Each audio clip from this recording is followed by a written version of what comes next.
are no tools or resources capable of overcoming a wildfire of the magnitude that we faced this week. Officials with Parks Canada and Jasper are painting a picture of just how intense the fire was as it reached the town last Wednesday. They're calling it unimaginable hell-on-earth conditions with 300-meter high flames spurred on by hurricane-speed winds. Good evening. Fire crews are gearing up for warm, dry conditions as the Jasper Wildfire smolders east of town. Despite the damage, officials consider saving all lives, critical infrastructure, and 70% of the town a success. With the fire still burning outside of the town, Jasperites are in evacuation limbo, unsure when they'll be able to return. Jeremy Thompson has more. The indiscriminate cruelty of Mother Nature on full display as media toured through Jasper Sunday. Some homes and buildings seemingly untouched by the flames, while others nearby are reduced to ash and rubble. Officials with Parks Canada and the town say this was the largest fire Jasper National Park has ever seen. The simple fact is that sometimes there are no tools or resources capable of overcoming a wildfire of the magnitude that we faced this week. Cooler weather over the weekend allowed fire crews to regroup, extinguishing all fires within the town and dousing the edges of the wildfire still smoldering nearby. That lingering threat is the biggest reason evacuees are still in limbo. I don't know what to do. Longtime Jasperites Phil Walker and Brad Maw collected the compensation offered by the province, but $1,200 only pays for so many nights in a hotel. You know, I don't think we're going to be able to go home anytime soon. The main goal for me is finding a place to live. That's what I mean. And then once that happens, everything else starts to fall into place. A hotel in Hinton has set them up with accommodations for 2 weeks. Both men say their homes are still standing, but could have water or smoke damage inside. Parks Canada is organizing tour buses for Jasperites to visit their community in the coming days. I want to assure the residents of Jasper, including many who are Parks Canada employees, that we will be doing everything possible to support you today, tomorrow, and as long as it takes. Federal Environment Minister Stephen Guilbeault says more supports for evacuees are coming soon in partnership with the province, including temporary housing while the town rebuilds. What and where that housing will be is unclear. It's going to be a couple months, but that's where I'm going back to. Ma is missing the people most of all, worried not everyone will return. The other thing I want to say is to all those people I know that I might not see you again from Jasper, I love you. So, that's it. Jeremy Thompson, CTV News, Edmonton. CTV News has gathered a comprehensive list of what is still standing in the town and what is not. You can find that on our website, ctvnewsedmonton.ca. The municipality of Jasper has a plan for when residents could potentially return home. Residents can return home when Parks Canada says the wildfire is not an imminent threat and hazards in the town site have been secured. It also has to have emergency services, critical services like utilities, and critical retail like gas stations are restored. The municipality is working on a formal re-entry plan. The number of out-of-control wildfires in Alberta was cut in half over the weekend. There are currently 122 wildfires burning in the forest protection area. 23 are out of control.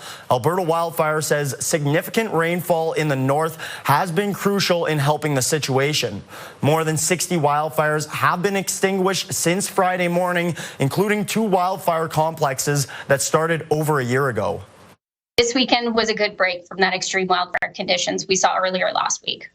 Progress was made on many wildfires of note, and crews have been able to reinforce containment lines around existing wildfires, preparing for the climb in wildfire danger this week.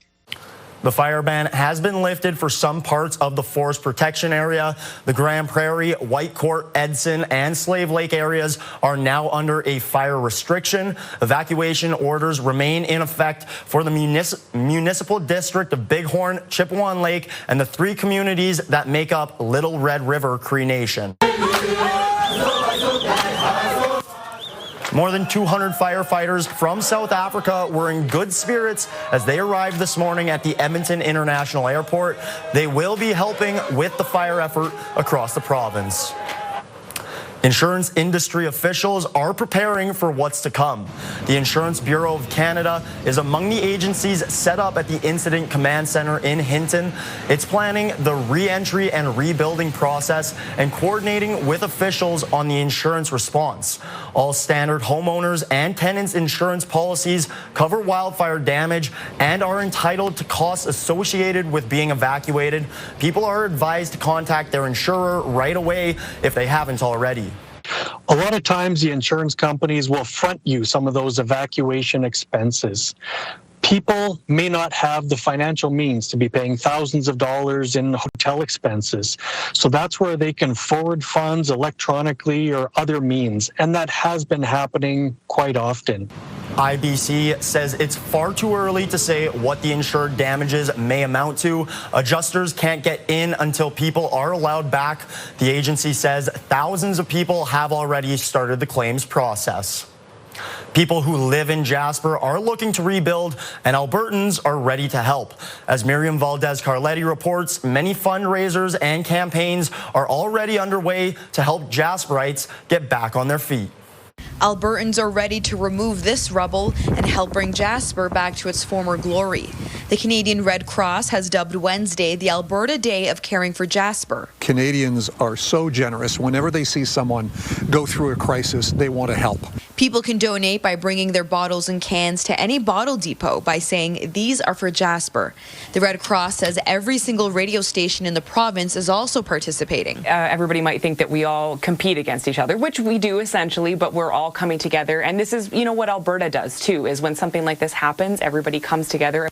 People can donate $10 by texting radio in all caps to 20222 or visit redcross.ca to donate. And every dollar will be matched by the province and federal government. Jasper is a place that everybody in Alberta knows, has visited, cares about, and I found from talking about this that it's across the country. People in Edmonton are looking to show their support too. The Little Brick Cafe is selling a unique blend of coffee, with all proceeds going to Jasper cafes and baristas impacted by the fire. On Friday, 8 local bands will be performing at the Aviary, putting on a musical show for Jasper. Music is a really powerful thing, and we can use that to bring people together to be able to help those people out and try to rebuild what we can as fast as we can. The donations will also benefit the town. It says money already raised is being used to house people, giving evacuees a safe place to sleep until they rebuild their homes. But they're all resilient and they want to rebuild, go back to the community because that's their home. Miriam Valdez-Carletti, CTV News, Edmonton. As of this morning, more than 1,300 wildfire evacuees from Jasper have registered in Edmonton. 31 pets have also been registered. Accommodations have been found for more than 600 households. Nearly 1,400 wildfire evacuees from Jasper have registered in Calgary.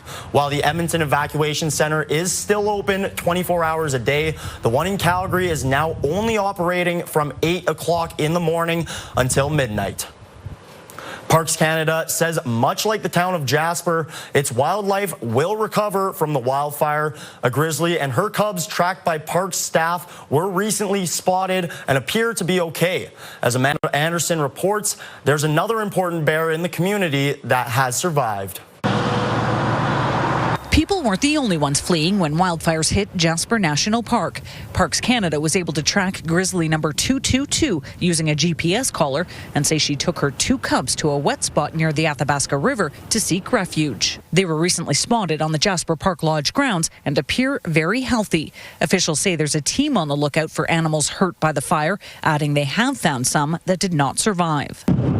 As the smoke cleared in the town site, another important bear emerged, the town's iconic mascot. The bear itself actually dates back quite a bit to 1948. That's when a man by the name of James Sipkins, he was a Winnipeg-born animator. He worked for the National Film Board as an animator, and he created a comic strip called Jasper the Bear for Maclean's magazine, and that's actually where Jasper the Bear emerges from. He says the cartoon ran until 1972, but it was a decade earlier that Jasper the Bear was adopted by the town. It has changed over the years. The original statue statue was moved to the Jasper Skytram, and this more plump one set up in town. Everybody who's gone to Jasper, including myself, has taken a picture with Jasper the Bear, and you find Jasper the Bear everywhere in gift shops, and the Chamber of Commerce actually holds the copyright on Jasper the Bear now, and as a result, it is found everywhere. I don't think you can go to Jasper without seeing Jasper the Bear somewhere. Now, the historian believes Jasper the Bear has become a new symbol, one of hope. So for him to still be standing really sends a message that Jasper is still standing, that it's gone through a terrible event, and it shows that, not everything was destroyed, that there is still much of Jasper left, and, the rebuilding will start, and Jasper will still be there once the gates open up again, and visitors can start getting their pictures with him once again. Amanda Anderson, CTV News, Edmonton.